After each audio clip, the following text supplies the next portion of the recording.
heart out.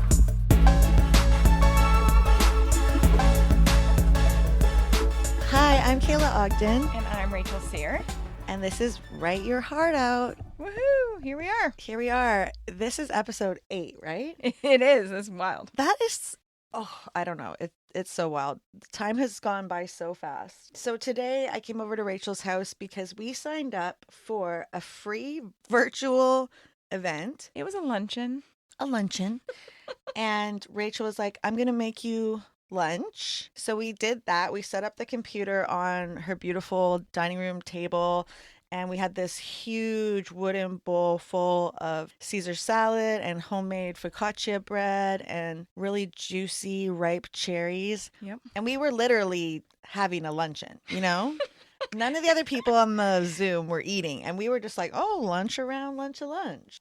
Yeah, they even commented on it. And they were like, They're it looks like, good. that looks good. It's like, well, don't call it a luncheon if you're not going to be luncheon. Well, I agree completely. Right. So this was a luncheon that was happening in the middle of the day at 12, and it was via Zoom, put on by the Women's National Book Association, the San Francisco chapter. Their tagline is Women in the World of Words, and it was established in 1967.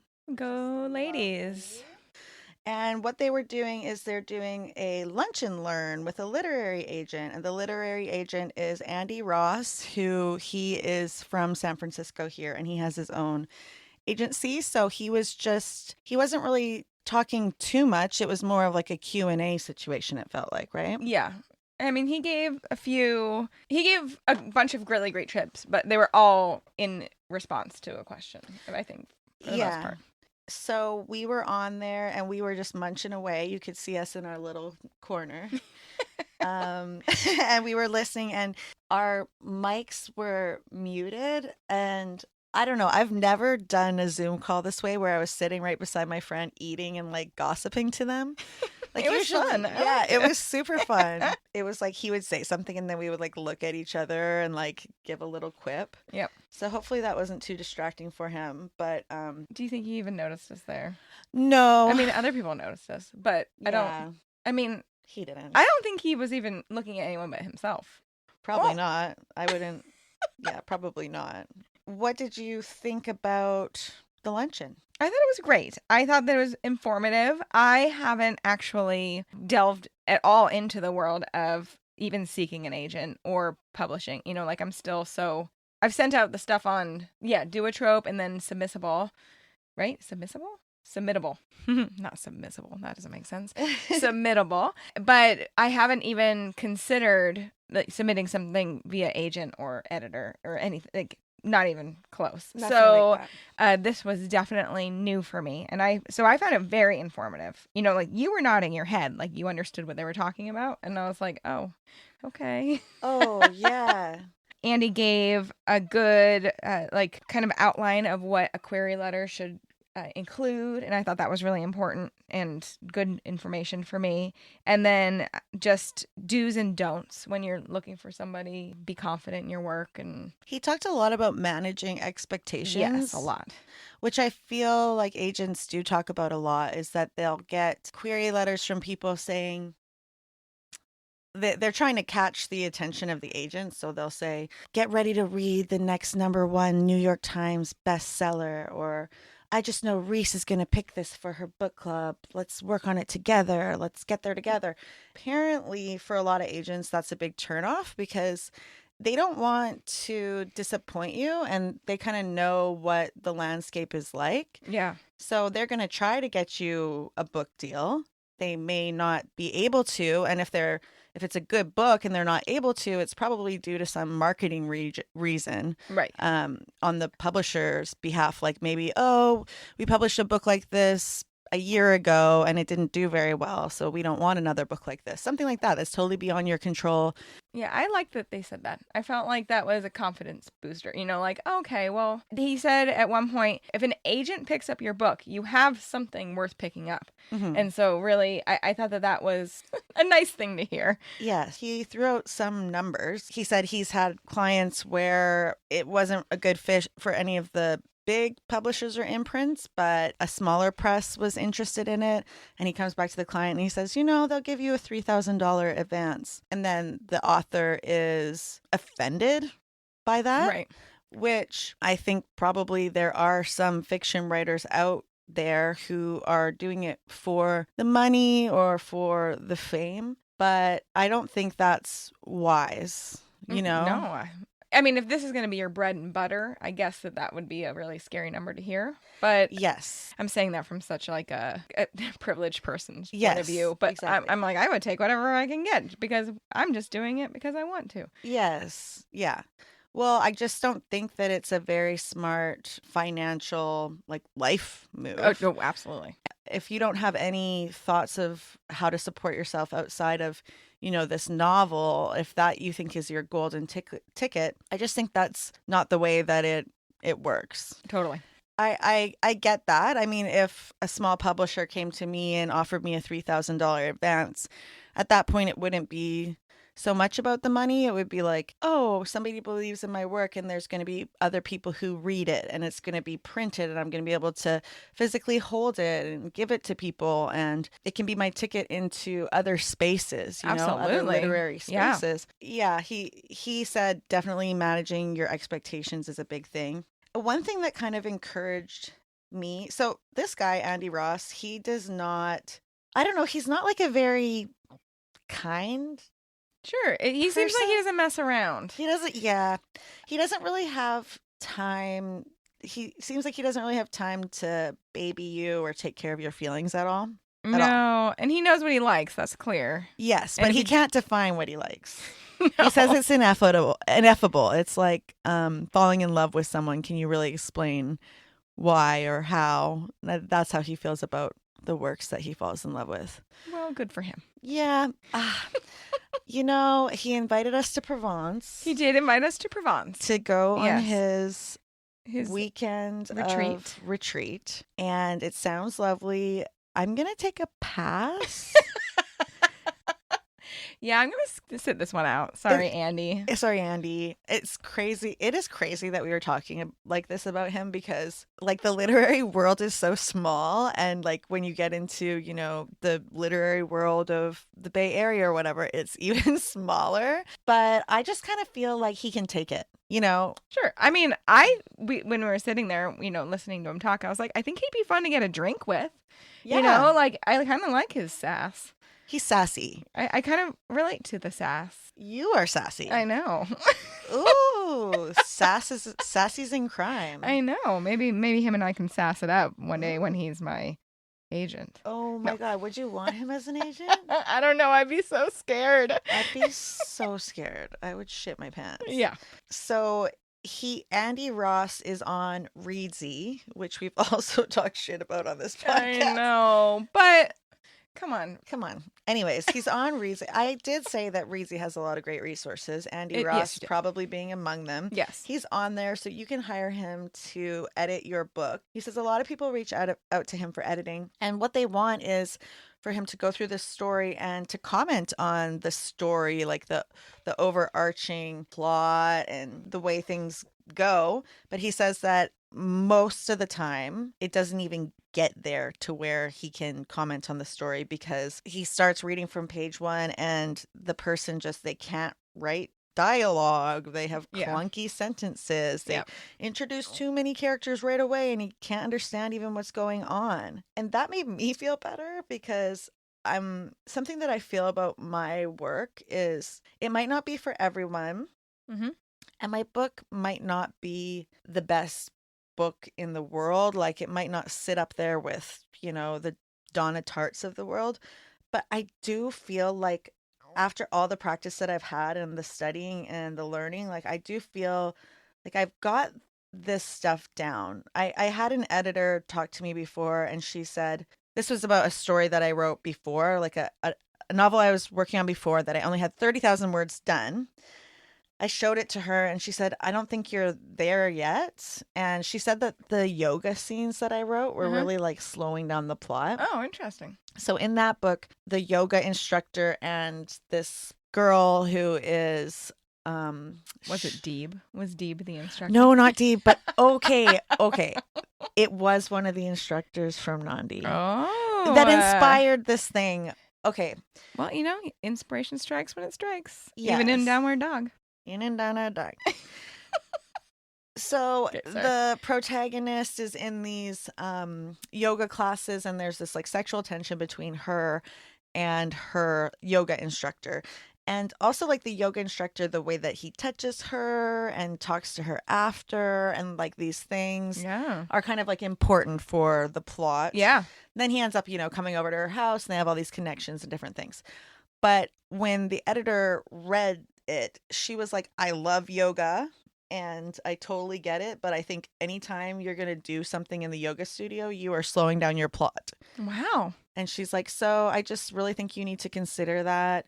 And I was like, oh, darn. Like, I have all these beautiful descriptions of yoga in this book. Like the studio, how the ceilings are so high and the fans slowly rolling amid the rafters and the blue light and all this stuff. And then, like really poetic, almost like purple prose about the way that we're moving our bodies and how it feels and relating to the animals and all this shit. And it's like, those were my darlings. And she was like, it really slows it down. I'm like, oh, I hear you.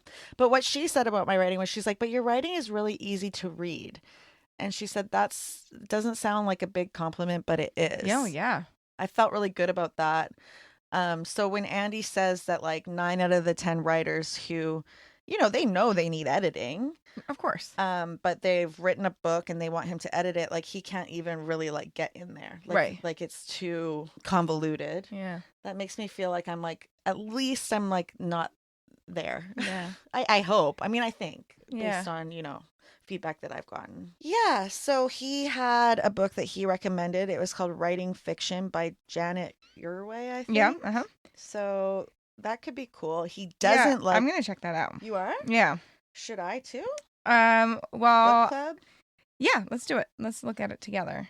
Okay. That one. And then they also were talking about a book called Saves the Cat, which is, they refer to it kind of as a Cliff Notes how-to writing. And I had never heard of it. This one I think is really, really important, especially for you, Rachel, because you want to get into screenwriting. Yeah.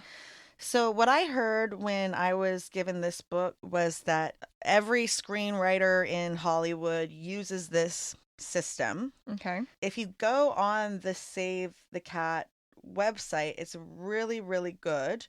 They have all these free tools on there that I've used. So they have things called like beat sheets. Yeah. They go through all of these really famous movies and they show you where the Saves the Cat's beats happened. Basically like everything. How cool. I think that we should definitely get into this. Is a whole episode. Okay.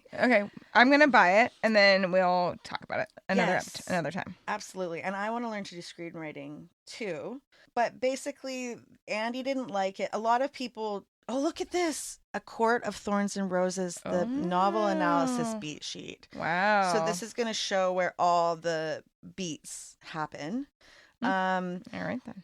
Yeah. And the reason why it was named Save the Cat was because of one of the tips in the book where it says if you have a antagonist, basically like an unlikable narrator or protagonist in your book, you have to endear the reader to that protagonist. And how you do that is you make them save a cat, like at the beginning of the book. Okay.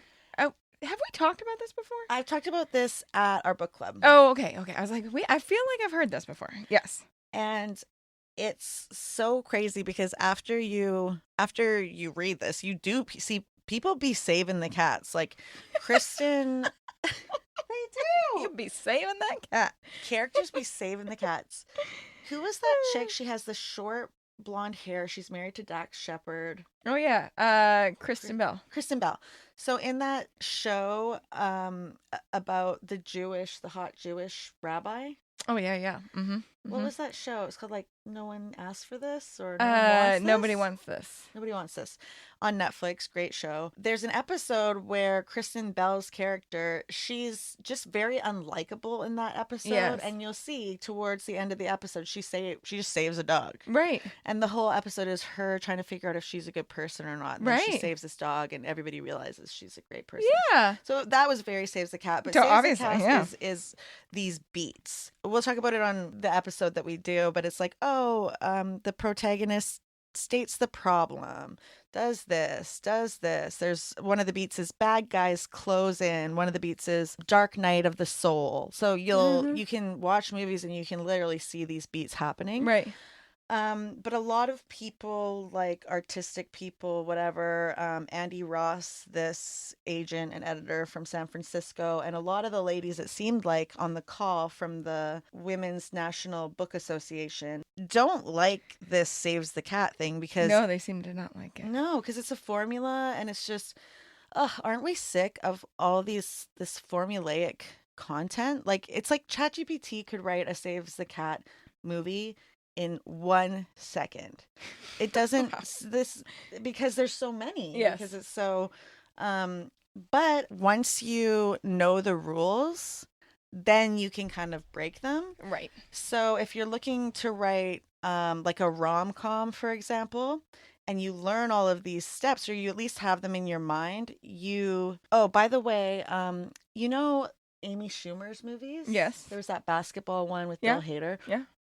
Whoever that guy, Judd Apatow. All of Judd Apatow's movies are Save the Cat movies. Oh, well, absolutely. You can see those how all of those How go. all of them Yes. work. You know, it's like all of a sudden Amy Schumer is like having a dark night of the soul. She's eating her ice cream and smoking weed Right. and rethinking everything. Then there's this aha moment and, you know, whatever. Same with the Knocked Up.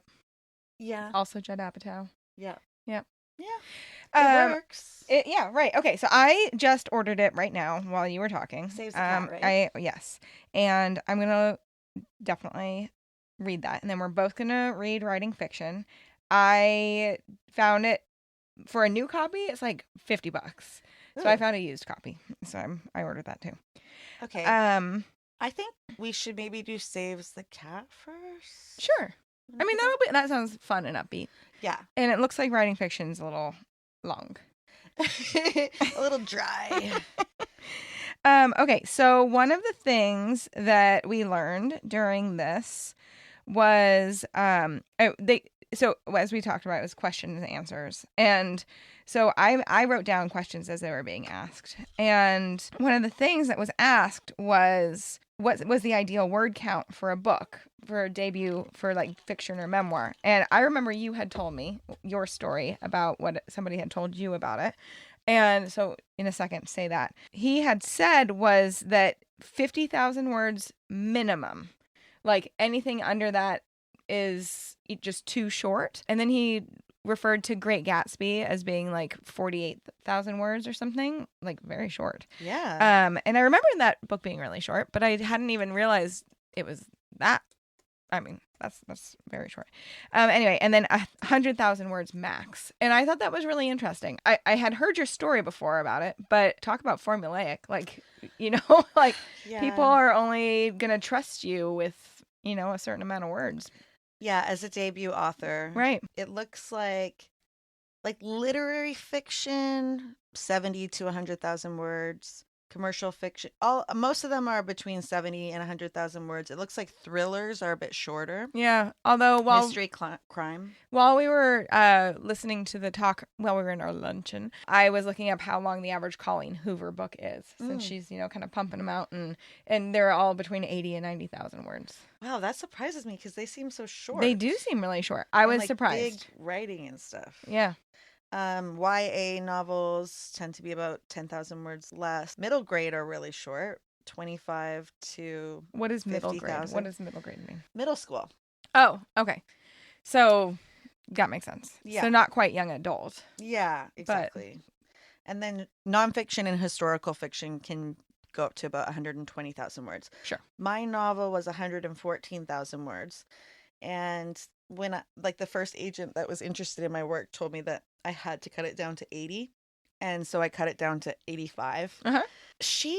I don't know if she's ghosted me or what. I sent her the full manuscript after she asked for it. Yeah. Actually, it took me a while because I told her, I'm like, you know what? Cutting it down that much is going to take a long time. She's like, that's okay. It doesn't matter.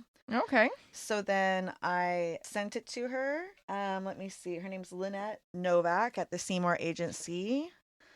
I sent her the full in mid-March and I haven't heard back. I have notes on my spreadsheet, my querying spreadsheet, and I say like how long on there it takes people to, they say it's going to take them to reply. And I don't have a note for her on that, like when I should expect a response from her, but a lot of them are really long, 4 to 6 weeks, 6 to 8 weeks, 12 weeks, 8 to 12 weeks.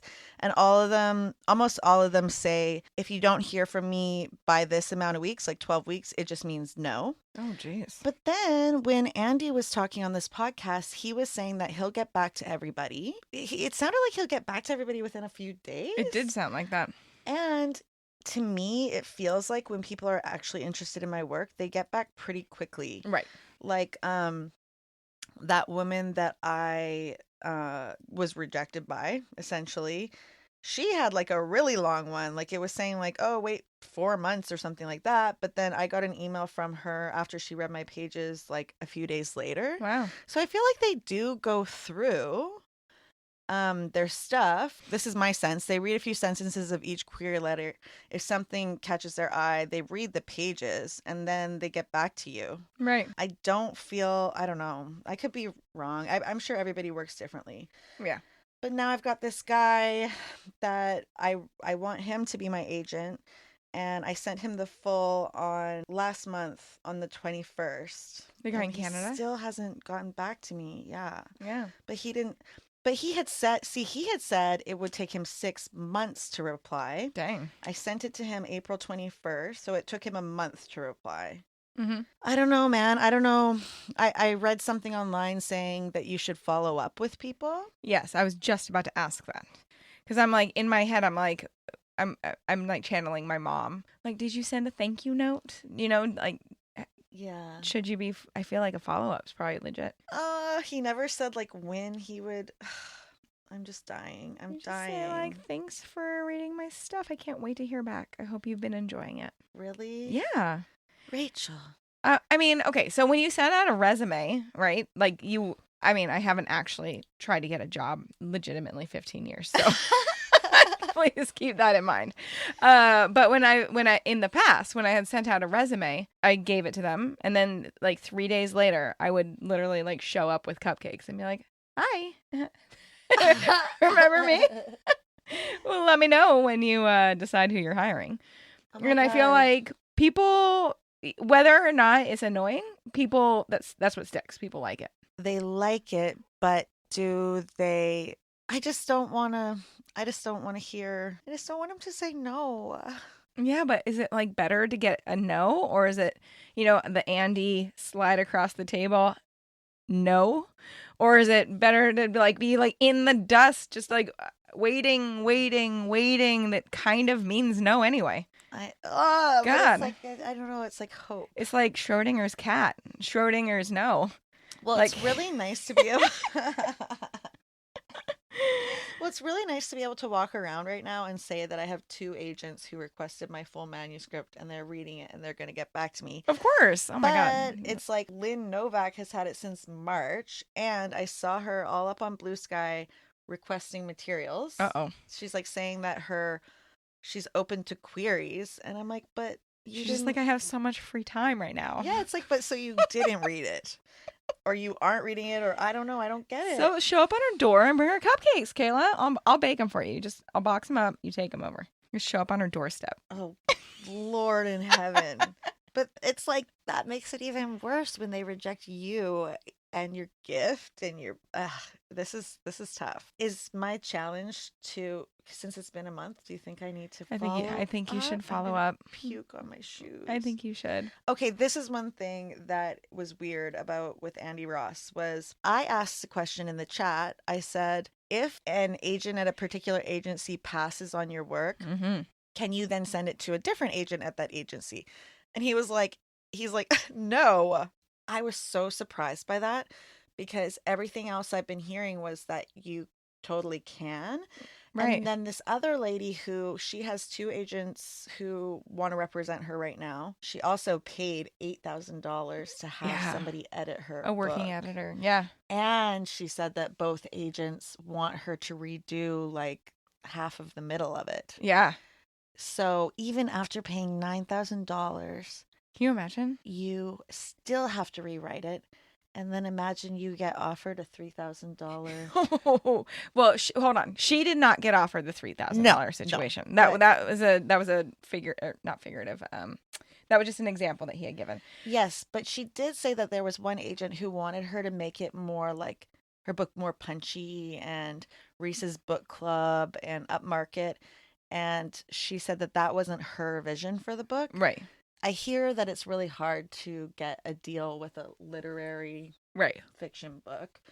Not to yuck her yum yums or anything like that. I think she was great and she was so open with us. She was. She really, yeah, that was really, really nice. And I'm proud of her for doing everything that she needs to do to get her work out there and for getting that recognition. Yeah. She was very confident in her talent and her work. And she was. Yeah. You could tell she was just glowing and yeah. Sharing her success with, I think the other women there probably knew her. But what I wanted to say about that was, so she said, no, you don't want to send it to other people at the same agency because everybody at that agency can see what projects the other agents have passed on. Right. Which I've never heard that before. And I'm like, how can that be true if these agents are getting around 100 queries a week? Right. How are they then looking at all of each other's things that they didn't go for along with all the emails that they're getting? It just They must really... have a spreadsheet, like a Google Doc amongst all of them, and they have an assistant or whatever who's just where they enter it as soon as it's being read, and then they put like a red check next to it if it's a no. Whew. So that like they could easily just do a search of the name. Has it been seen before? Yes or no? This is a really bummer news for me because there's some agency. So this is really important then because there's some agencies.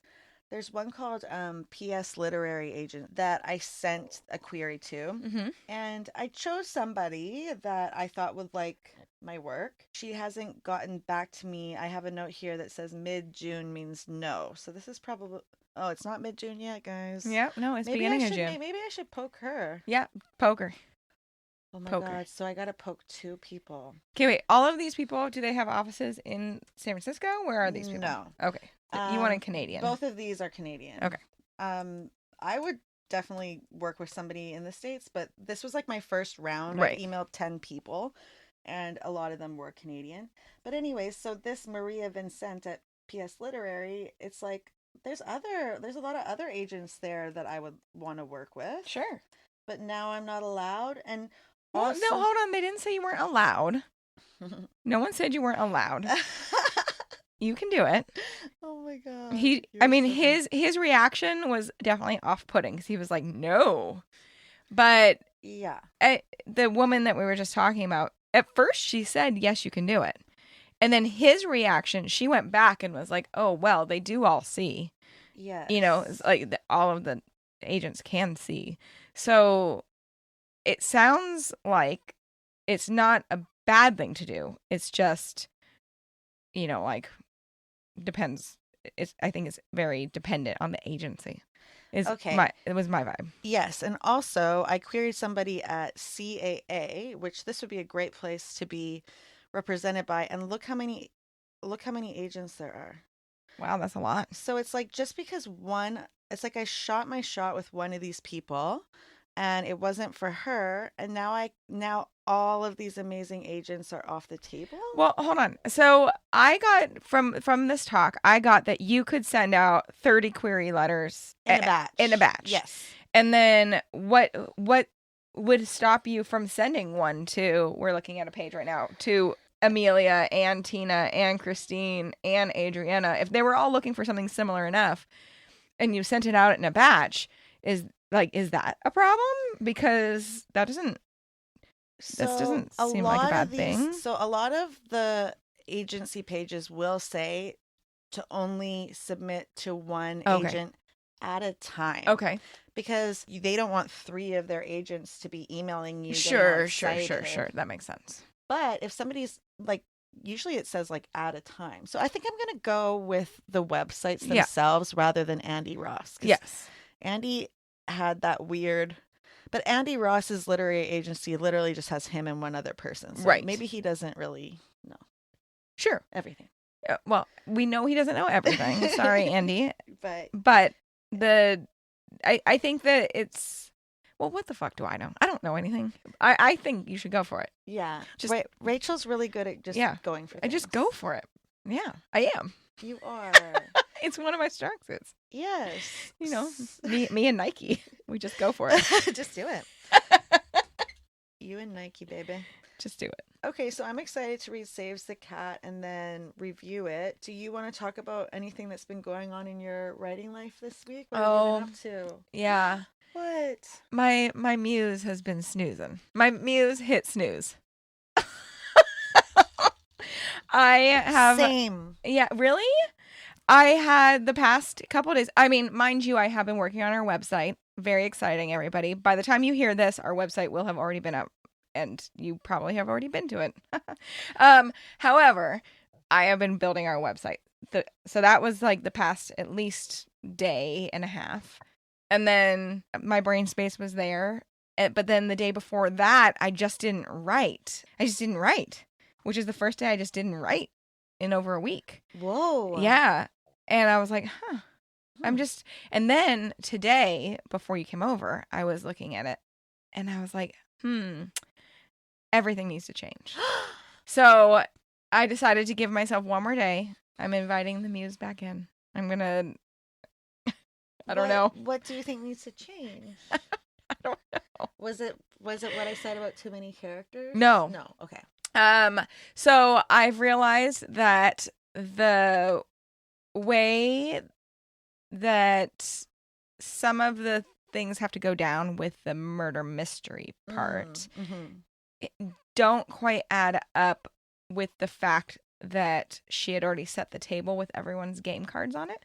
So now I have to rework all the different parts where I mention these game cards so that it can be reorged. So now some of the ways that I word I use a lot of ands, and then this, and then that. So I that really annoyed me this morning.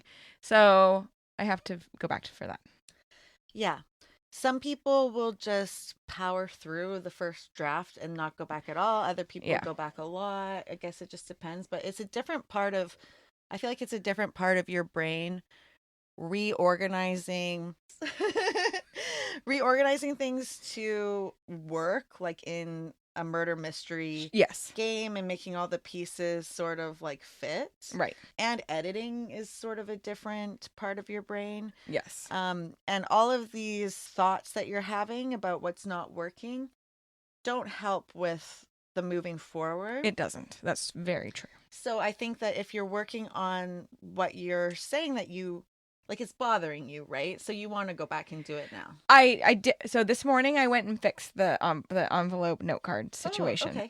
For the most part. And now I feel like I have to go back and read it from the beginning to see if I can like re-percolate my muse. Like I have to like get back into the right headspace. I feel like I let too much time go by, and now you're not excited about it anymore? No, I'm still excited about it. Definitely still excited about it. It's just like, this, when you have like the sediment has like started to settle at the bottom, like it's still a good glass of wine, but like I need it to be swirled back up. Yes. Yeah. Yes. Good. Well, I think that's basically what you were doing is writing. It's not that you haven't written. Or I mean, you've been working on your book. Oh, yes. Well, I've been thinking about it all the time. Yeah. So that's true. Which we learned.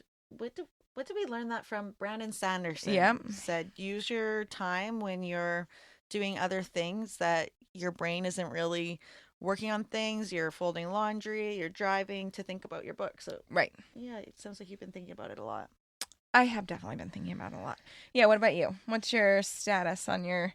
So yesterday I was so excited to have a full day to myself basically while my kids were in school to write. And normally I just go out in the yard and I just write.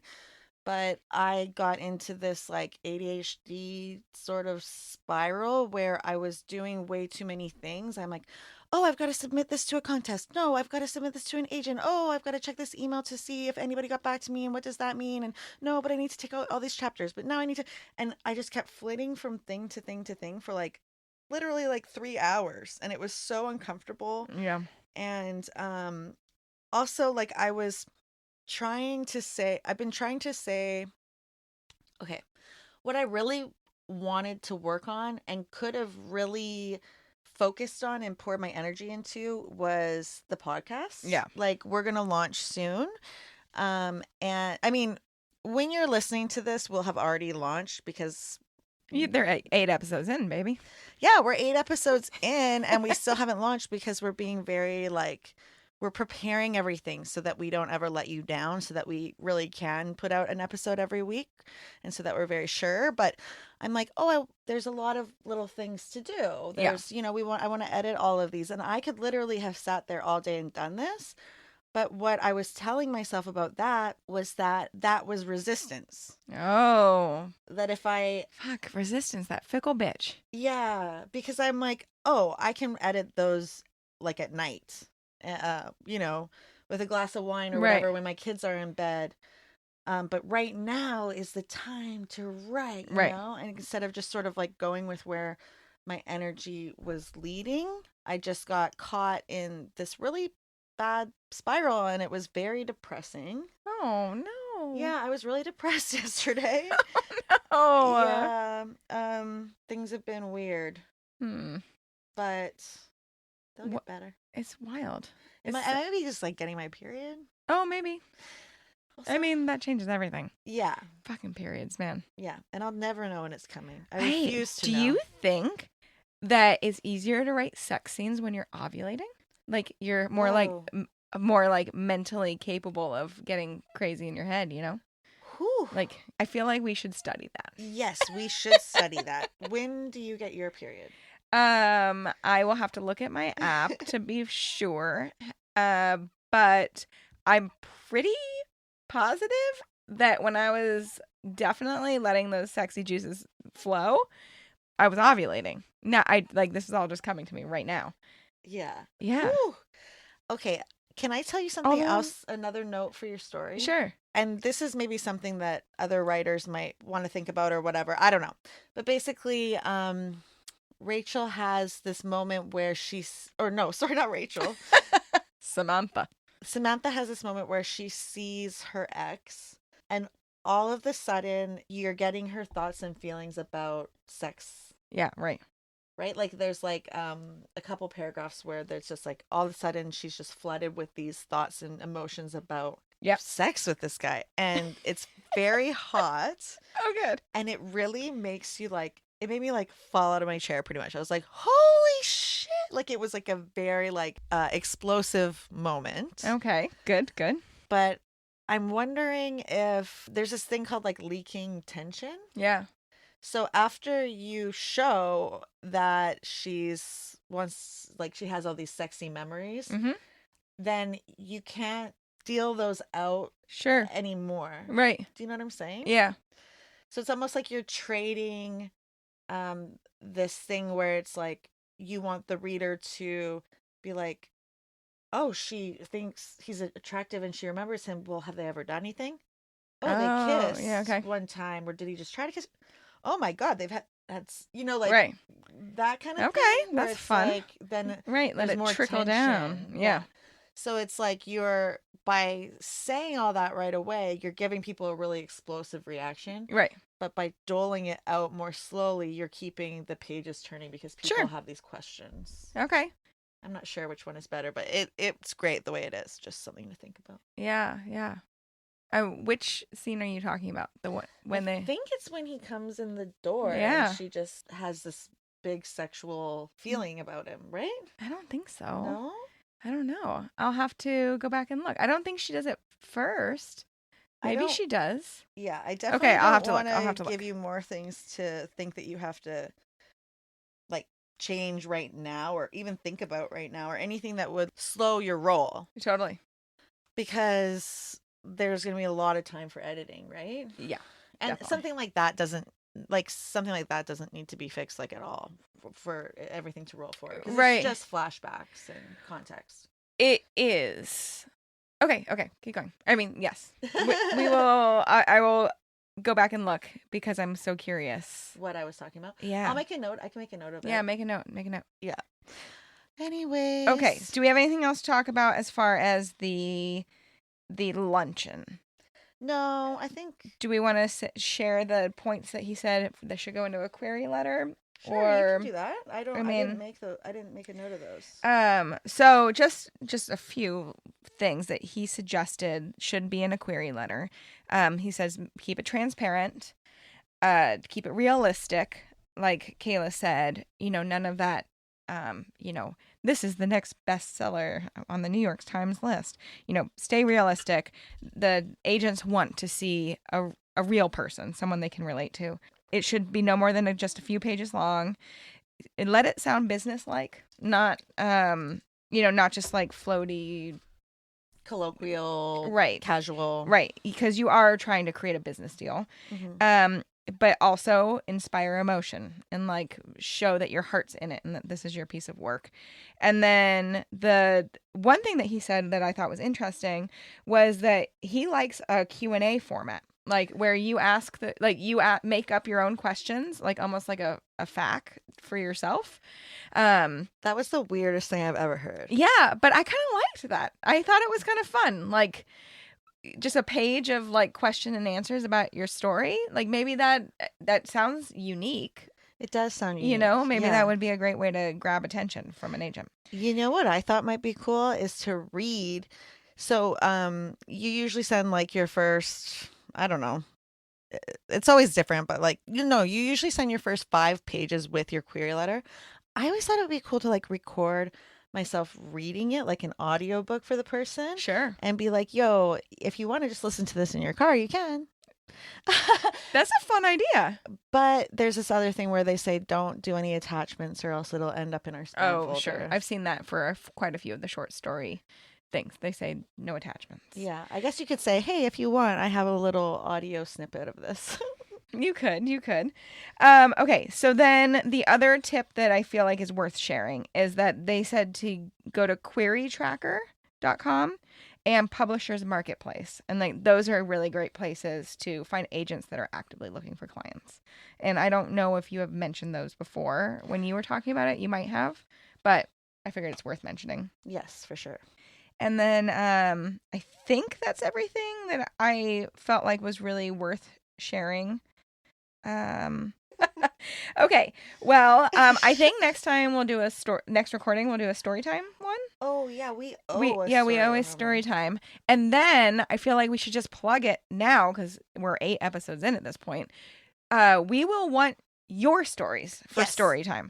And on our website there's going to be a contact us page, or not going to be. There is a contact us page, and you can send in a story and we will consider reading it for the storytime episodes. Yeah. So, the compliment, Rachel, how many words or pages was that? Because that's kind of a good length, right? Yeah. We want to tell people not to do it too long. Sure. Right? Yeah. I think we should have a 3,000 word max. Okay. The compliment was 2,100. Okay. Yeah. Yeah. Not the one that I read out loud, though. Is that the 5-minute one that I read out loud for school? Yeah. I want to say was like 1,100 words. It was like cut in half. Oh. So the full one that I had originally sent to you, that one was like 21 or 2,500. I could look. So a 3,000 word one would take like 10 minutes ish? Yeah, 15 minutes. A 15-minute story. So definitely 3,000 or less. Okay, well, we can say less. We can say less. Should we say 2,000 or less? Yeah. Okay, 2,000 or less. I have trouble with this personally because my shit gets so long. So like I've literally not submitted things to journals and stuff because I'm like, I'm not cutting my shit down for you. Yeah. So I understand if that sounds sad to a listener out there who is like me. Yeah. And you know what? we're here for you. If you have if you want to tack on an extra 300 words, go for it, baby. Yeah. We'll see. We'll see. This might change, but for now, under Yeah. 2,000 words. And what about poetry? So I feel good about poetry. I Yeah. mean, I'm interested. Mhm. Poetry's not my fave, just, being transparent. But, like, some of it is really incredible. and Yeah. I'm down. I love poetry. Right. So poetry and short stories. Yes. And then do we want to give genre specific, or should we just say send your shit in and then we'll get more genre specific down the road? Yeah, I think I don't want to really read straight up erotica. Oh, well, I was You about to just know, like give a would little. you? Well, no, I don't want to read that out loud. No. It's okay. Like, it's okay. Spice is okay, I Yes. think. And I think swear words are fine.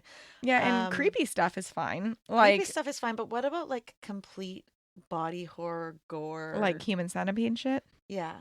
I Oh don't my know. God. I'm scared. Please give us trigger warnings. Yeah. Okay, that's all we ask. 'Cause Yeah. if it says at the top, like, We're gonna sew your this- mouth to your asshole. yeah, if it says that at the top, then I would like to know that before I actually read that. And Thanks. also, no guarantees that we're gonna read it out loud, because if I can't get through it without laughing, it's just not gonna go on the air. Yeah, for now, let's say that we'll at least email everybody back. Oh yeah, Of well, course. we won't be one of those people who don't Yeah. email back. Of course, we're going to email you Yeah. back and appreciate anybody who wants to send something in. So thank you so Absolutely. much. Yeah, thank you. All right, we'll talk to you next time.